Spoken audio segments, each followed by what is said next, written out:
prepare delectable egusi. Cook delectable egusi with me. I'm just going to show you all the ingredients I'll be using. Firstly, I've got my egusi paste here.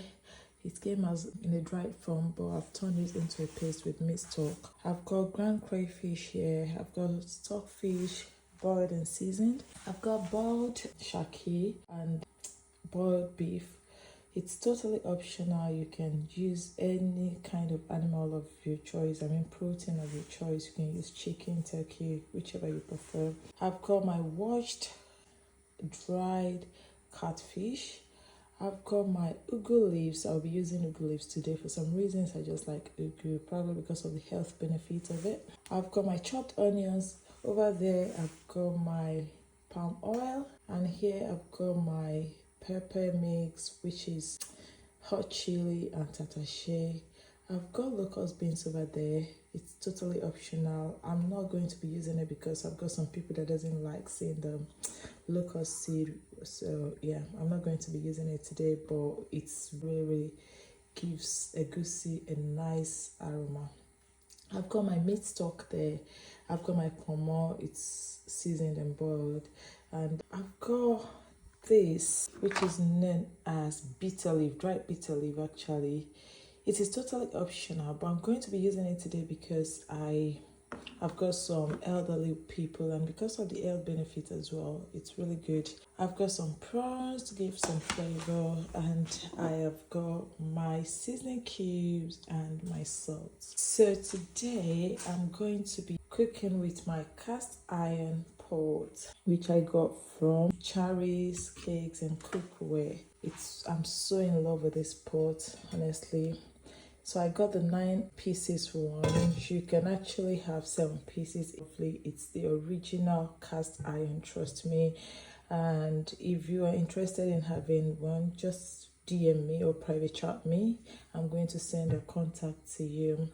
So I'm just gonna heat my pot, and now that it's just to dry the water actually, not like heat the pot, heat. So I'm gonna add some oil.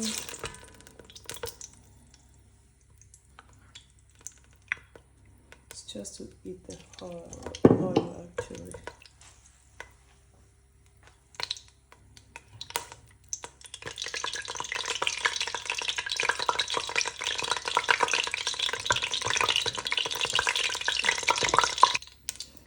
So I'm just gonna put in my pot and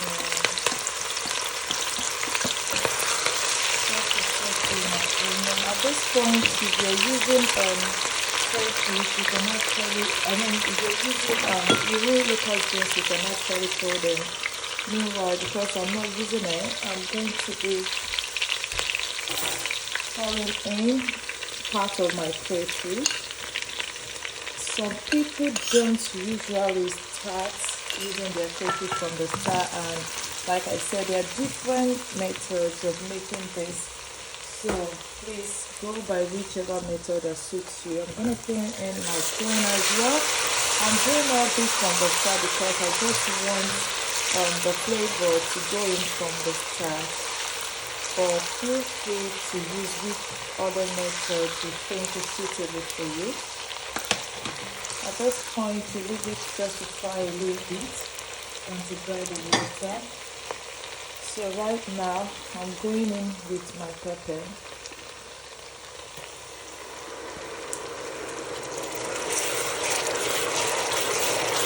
Some people prefer to use dry pepper, the ground pepper, and they mix it all together with the crayfish from the start. It's all up to you. Like I said, this is one of many methods of preparing egusi, so I'm just showing you this today. So you allow this pepper to dry a bit. You can cover the pot at this point just to leave the pepper to dry a little bit. So just right now, I'm going to be adding my seasoning powder and my salt. I'm adding that now because and you have to be mindful, I'm adding because I just want every flavor to go in first before adding every other thing. Bear in mind, But when you are putting your seasoning cubes and your salt, remember that you've got a mixture. So you have to be mindful so as not to put excess in there so that your food will not be too salty. At this point, I can see that my pepper is well fried. So I'm going in with the egusi. Like I said, different people prepare their egusi soup differently. Today I'm giving you one of the methods. I'm not putting in my protein at this point because all my proteins are washed, seasoned, most of them are been boiled, so they are soft enough, and I don't want them to get extremely soft. So that's why I am not starting with them. At this point, you just put in your egusi in bits, cut them in there in bits. Forming the paste actually makes it easy for me. I've seen people use just the powdered form of the egusi like that. It still came out nice, but different people, different opinions, different methods. There are 1,001 ways to make egusi. Trust me. Just go with the one that you prefer.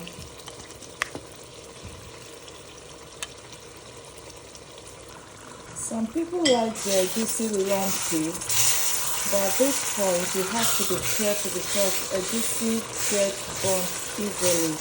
So if you want your egusi lumpy, you can actually choose to be mindful of how you stir it. However, I'm really not bothered today. What I'm really concerned about is one of the reasons why I find it difficult to eat egusi soup outside is the fact that I'm always scared of egusi soup not well done. So I like my egusi. I don't want to poach, and I don't want it to poach. That's why I'm teaching you this method, which I feel like it's really beneficial. So you leave this to cook for a while, but make sure you keep checking so that it doesn't get burnt. This is about to get burnt already. So I believe by my egusi it's almost fried, not fried to my satisfaction yet. However, like I said, it's about to get burnt. So at this point, I'm going to put in a bit of water. Some people like their egusi to be so watery. I only do that if I want to prepare egusi jebu. That's the one without the leaves. However, if otherwise, please, you can just reduce the quantity of water you put in there. I'm going to leave this to boil. I just want the egusi to be well done. Like, I don't want to end up in the toilet after eating this. So I'm gonna cover the pot again.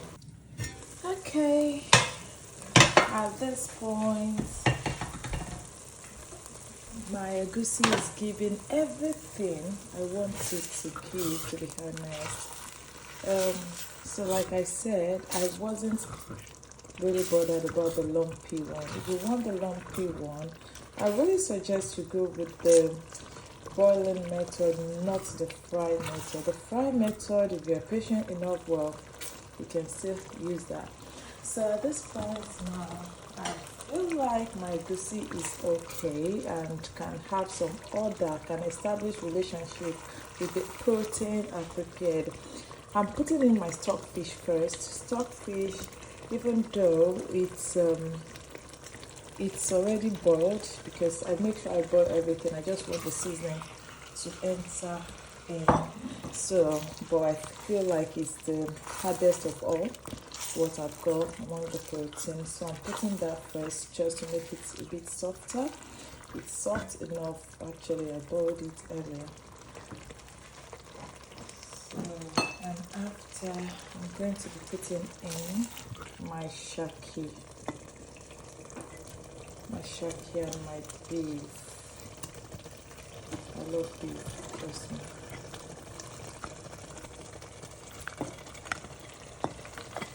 I'm not careful, this pot will be too full of protein and I won't have enough space. Now I'm just trying to establish relationship between my egusi and my protein.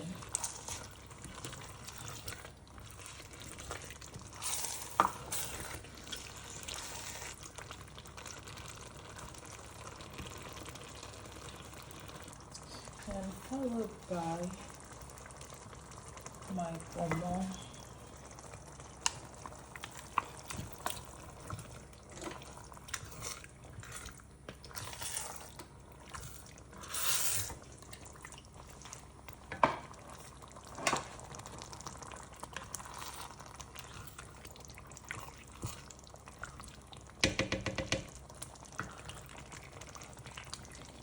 God, at this point, all the flavors are just like gushing.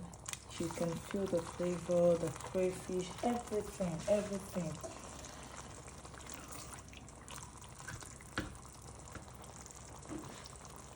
So this is the point where I decide to put in my own what's it called now, bitter leaf. I just put a bit of it because I've got people that really love that, and I'm cooking for elderly people as well, so I just want them to have some of that. Apart from that, there's a way bitter leaf actually lifts the soul of egusi soup. Trust me. When I was young, I never liked bitter leaf, but now looks like I can't even prepare egusi without using bitter leaf. Ooh.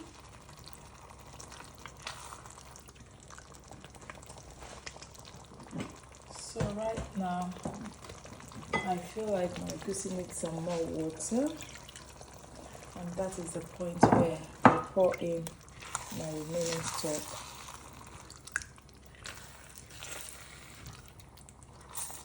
Just for you to know, I don't feel like one needs too much oil, too much palm oil to prepare egusi. I know there are so many people that like to see oil over their foods. For health reasons, I just feel like egusi itself is a bit oily, so I don't think we really need too much oil, but actually that's just an opinion. By all means, do what goes down well with you.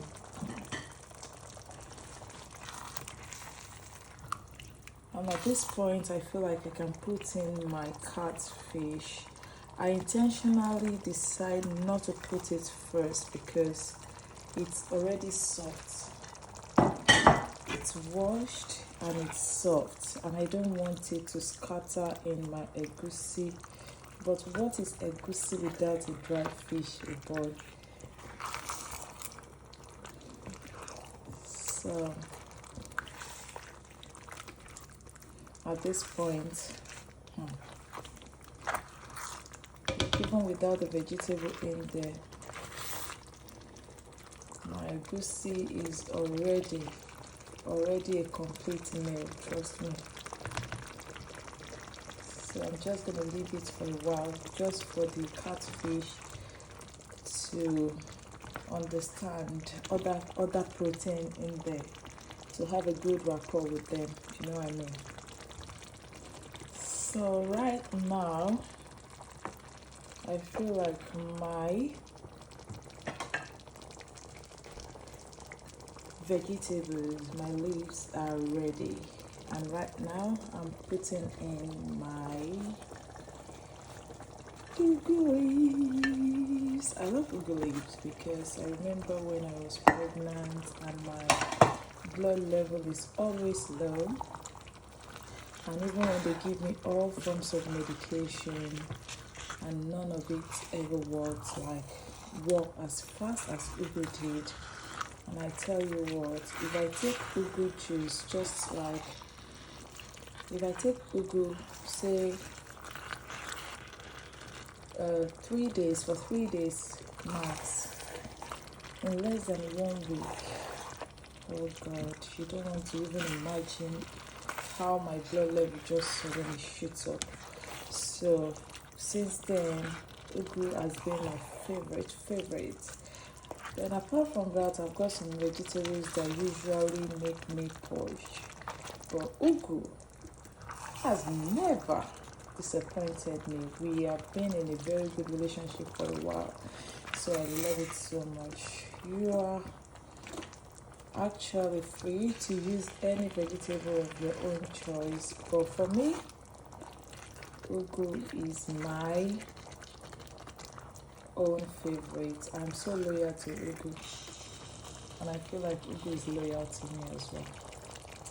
So for vegetables, some people don't like it like too much in their egusi, and I don't really like it to be too much myself, because there should be a difference between egusi and eforiro. So but this egusi, to be honest with you, there are so many obstacles. I mean, so many proteins, and with every bite of, or every swallow you have, or whatever you're having it with, for every mouthful of that food, you must take at least one protein with it. And I love it that way. I just love it. I'm sorry, we are Africans, we love our proteins a lot. At this point, I am Oliver Twist. I always want more. So crayfish is never too much for me. And I'm going to add in all my crayfish. Okay. Give me a name for loving crayfish that much. Okay. This brings us to the end of our egusi soup. Trust me, this is what I'm going to tell you. What makes egusi easier to cook is proper preparation. Once you prepare everything you need to get in there, all you need to do is just to put them at the right time. And however, even if you're someone that doesn't know how to cook, you don't even have a technique or whatever, or you're somebody who you feel like, okay, it's not your native food, but you really like to try it, it's as simple as everything. You can choose not to use as many protein as I did, and you can choose to use as many protein as I did as well. You can pour them in at your own time, anytime you feel like putting them. Just make sure that your egusi is well done. That's the bottom line. You don't want to eat an egusi uncooked or half-cooked egusi that will purge you at the end of the day. So this brings us to the end of my egusi soup. If you have any question, you can drop in the comment section, and I promise to respond as soon as I see them. For your egusi, you can pair them with anything. Mind you, this egusi soup, this technique, or that's why I call it my delectable egusi soup. I know so many people have different, and I know so many people have lived with their grandparents, their great-grandparents, and some people will tell me, oh, my grandma used to put sugar in theirs, my grandma used to put potatoes in there. Thank you so much, I appreciate that. However, this is my method. So if it doesn't go down well with you, thank you. I'm open to learning, but I don't condone disrespect. And I really appreciate if you subscribe, like, and share. There are more to come on this channel. Just stay tuned. This is Delectable Menu Vlog. Also, if you feel like you don't even have the time to cook, we are here, trust me. You can count on Delectable Menu. We give you fresh and healthy meals. Trust me, what you see me use today is what I will use when I cook for you. I give quality only, quality and nothing less than that. Thank you and have a lovely day.